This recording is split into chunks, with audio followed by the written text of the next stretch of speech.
The crash had left Corporal Jace Wren alone on a world that didn't want him alive. His dropship lay 3 clicks back, a twisted skeleton of metal and broken dreams, and the distress beacon he'd activated would take weeks to reach the nearest human outpost. If it reached anyone at all, the forest around him pulsed with alien life.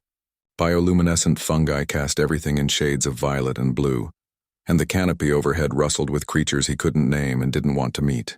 His combat rifle was slung across his back, his sidearm holstered at his hip, but ammunition was finite. Fire, however, was eternal.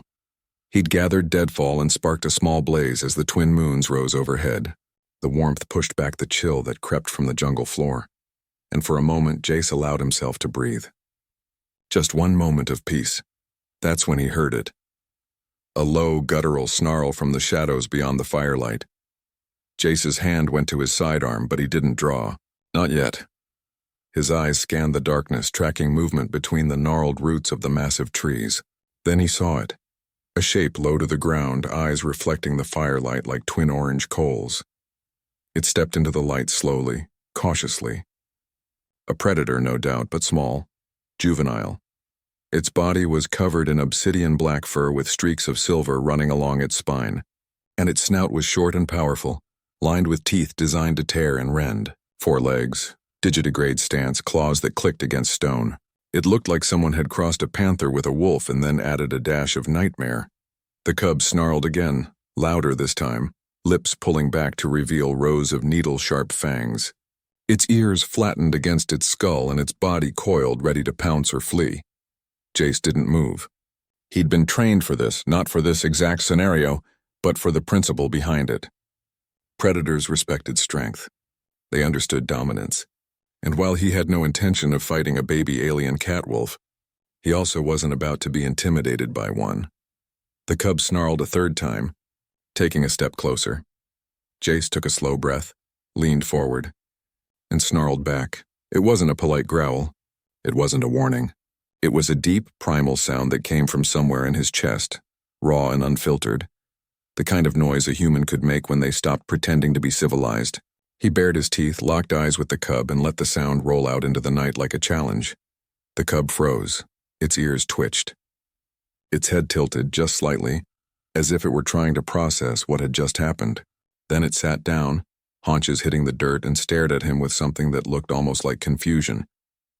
Jace held the stare.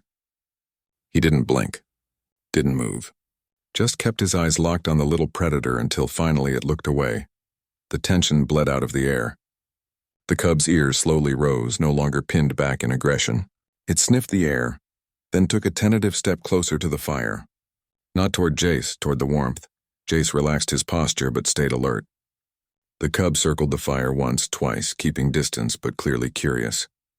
It sniffed at his pack, pawed at a ration wrapper he'd discarded, then flopped down on the opposite side of the flames with a huff that sounded almost indignant. For a long moment, neither of them moved. Then the cub yawned, showing every single one of those vicious little teeth, and rested its head on its paws. Jace couldn't help it. He laughed. A short, quiet sound, but genuine. Here he was, stranded on a hostile world, sharing a campfire with an alien predator that had decided he was acceptable company.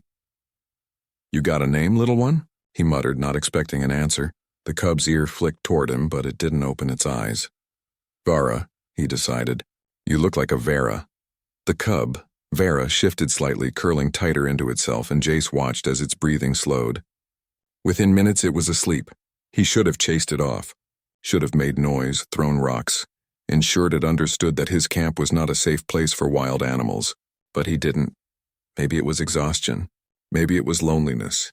Or maybe, deep down, Jace understood that Vera wasn't here because the fire was warm. She was here because she recognized something in him, something that transcended species, a language older than words. Respect. The night deepened and the jungle came alive with sounds, hoots, clicks, distant roars. But nothing came close to the fire. Nothing challenged the space that Jace and Vera had claimed together. When dawn broke, Vera was gone. Jace found her tracks leading into the underbrush, small and precise, and for a moment, he wondered if he'd imagined the whole thing. But there, beside the dying embers of the fire, was a half-eaten carcass. Small, feathered, still warm, A gift or perhaps a trade. Food for warmth, safety for company. Jace smiled, picked up the offering and began preparing it for breakfast. He didn't know if he'd see Vara again.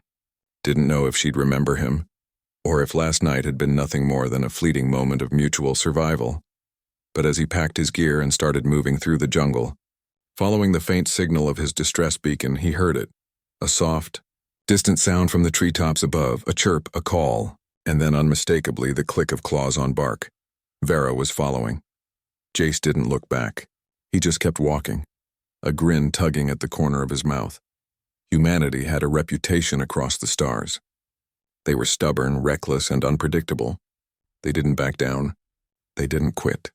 And sometimes when the universe snarled at them, they snarled right back, and sometimes the universe decided it liked them for it. By the time rescue arrived 2 weeks later, Corporal Jace Wren wasn't alone anymore. Vara had grown bolder, walking beside him during the day, hunting alongside him at night. The extraction team found them together, human and predator, survivor and companion.